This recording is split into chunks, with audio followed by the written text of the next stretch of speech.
Why can't Star Wars just be Star Wars? Why do they got to bring an agenda into it? There's the big A word, right? Agenda. Why is there a big agenda being brought into Star Wars? I generally don't give a flying fuck about if somebody likes my opinion or not. I really don't.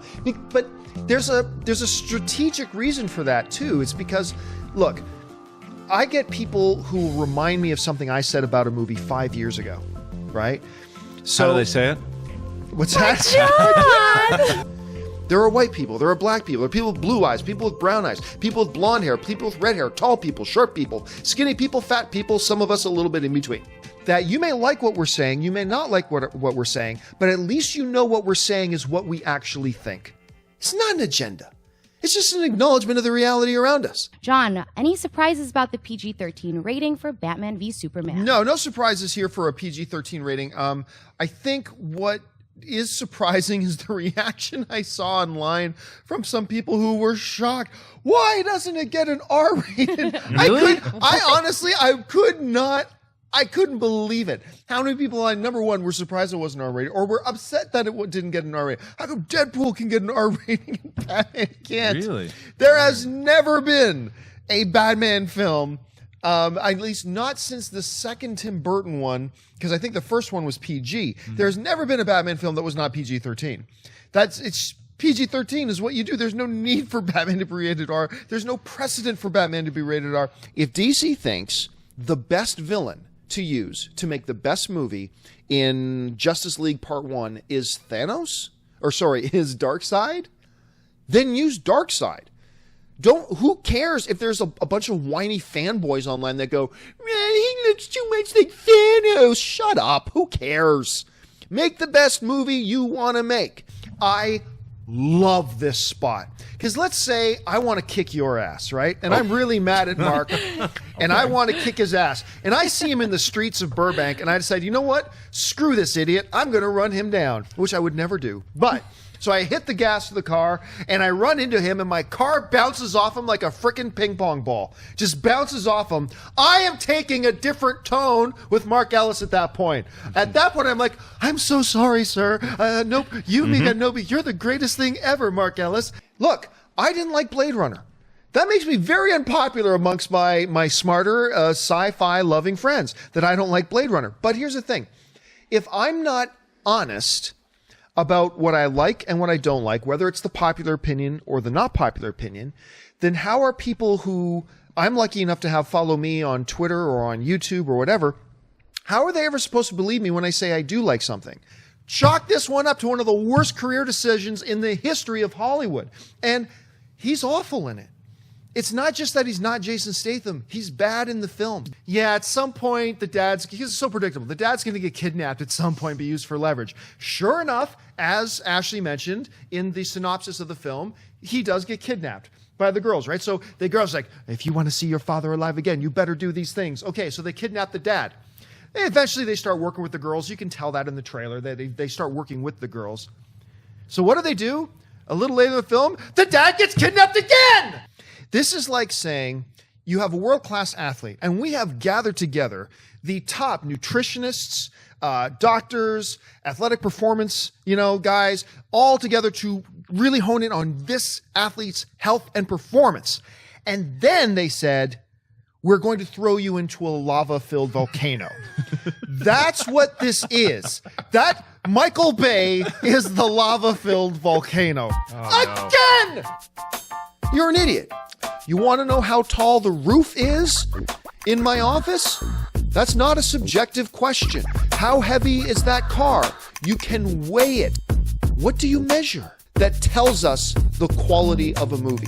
It is not open to interpretation. It is not open to opinion. It is not open to points of view. If I was doing the Oscar voting, and I really like Mad Max wouldn't be nominated for Best Picture for me.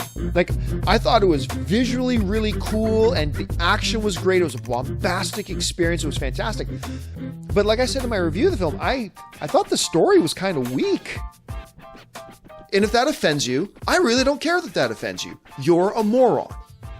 She is a terrible actress. I'm not going to blame the writers. I'm not going to blame. Because everything is said like this. I know who I saw. It was him. I am so sorry for the loss of your partner. My deepest condolences. Like everything. It's like, oh my God. Listen to me.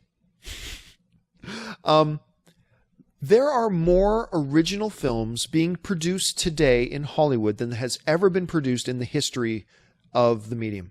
Okay? This is just common sense. This isn't politics. Just because a person in a movie has green hair does not mean the movie has a green hair agenda. Yeah. Who cares? Who cares?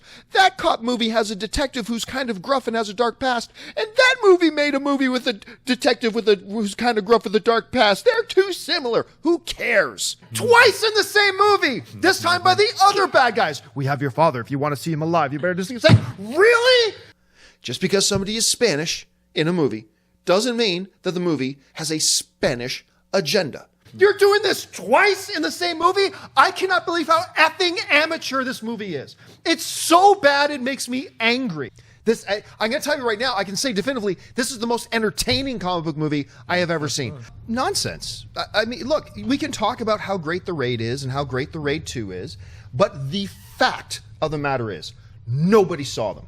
Nobody saw them. In relation to Hollywood standards, nobody saw them. I mean, we've seen them. I'm sure a lot of people in our live chat port have seen them. But as far as the vast majority of moviegoers in North America, nobody's seen it. And unfortunately, and this is a shame, because of the language barrier, because of the subtitles, because of all that kind of stuff, most people in North America won't ever see it. I laughed myself stupid from the opening credits. Who cares about opening credits? You will care about opening credits. Right. I laughed myself sick from the opening credits to the end of the movie. This is the hardest R comic book movie you will ever see. Signing petitions about movies is an exercise in idiocy to begin with, okay? Now, on to the specific situation of people signing petitions because they want to kick out Colin Trevorrow, who, by the way, took an old limping franchise that once had a great glory day and brought it back to fans that fans loved, enjoyed, and flocked out to and had huge financial success. Sound like another property by any stretch of the imagination? That you want to replace that guy with George Lucas, the director of the prequels. You are. I just want to make sure this is really good and clear here. So, he's standing up.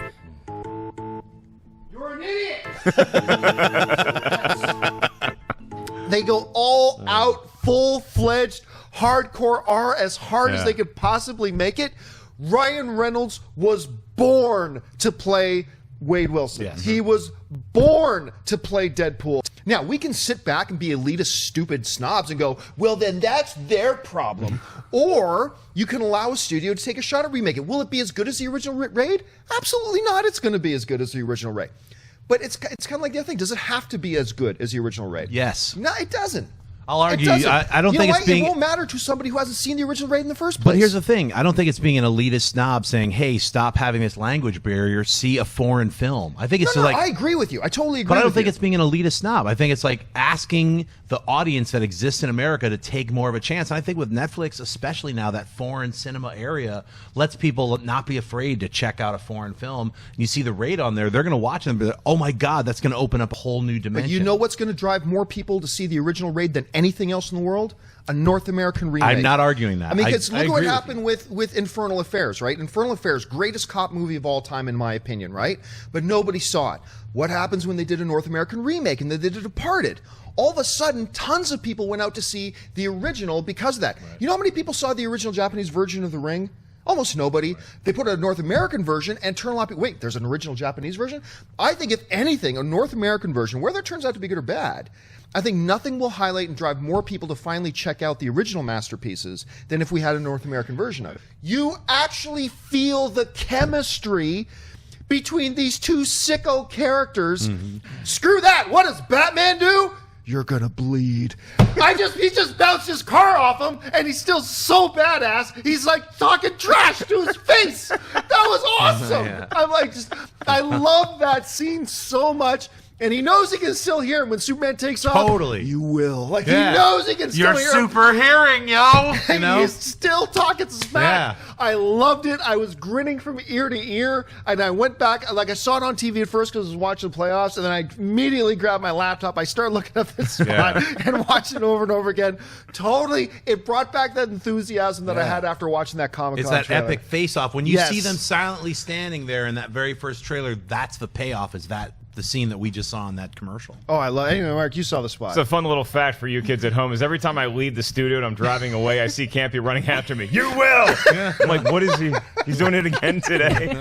But the relationship between them works. And whatever these tiny percentage of fanboys online who like to scream and whine, that looks too much like this or blah, blah, blah. Hey, look, Darkseid does kind of look similar to Thanos. There are similarities between OMAC and Ultron. This will become the 7th film in my life that I am giving a 10 out of 10 to. Wow. The 7th film I have ever given a 10 out of 10 to, purely based on the pure entertainment value of this movie. I am shocked how much I love this. I immediately came out, Wendy can tell you this, I came out of the theater after the press screening, immediately hopped on my AMC app, and I booked 4 tickets for the first screening on Thursday night, one of which has to go to Ashley Mova, because I've got to see this movie with her. She's got to come with us. But anyway, I'm taking up all the screen time. Thoughts on Elizabeth Banks being cast as the villain in the new Power Rangers movie? All right, I'm going to tell you right now, this new Power Rangers movie is one of the dumbest pieces of butt-fuck news I've heard in like a very, very long time. What was that? Being said. Butt-fuck news! Welcome back to Butt-fuck Moves. It is Shit Day Tuesday here on Butt-fuck News. Butt-fuck You know News, what? where we bring the best butt-fuckery around. I'll Butt-fuck break your News. legs. That's right. Fuck your leg. What are you watching? Butt-fuck News. Oh, did it start with the already? mouth, with the mouth. It's about 3 So- butt-fucks in.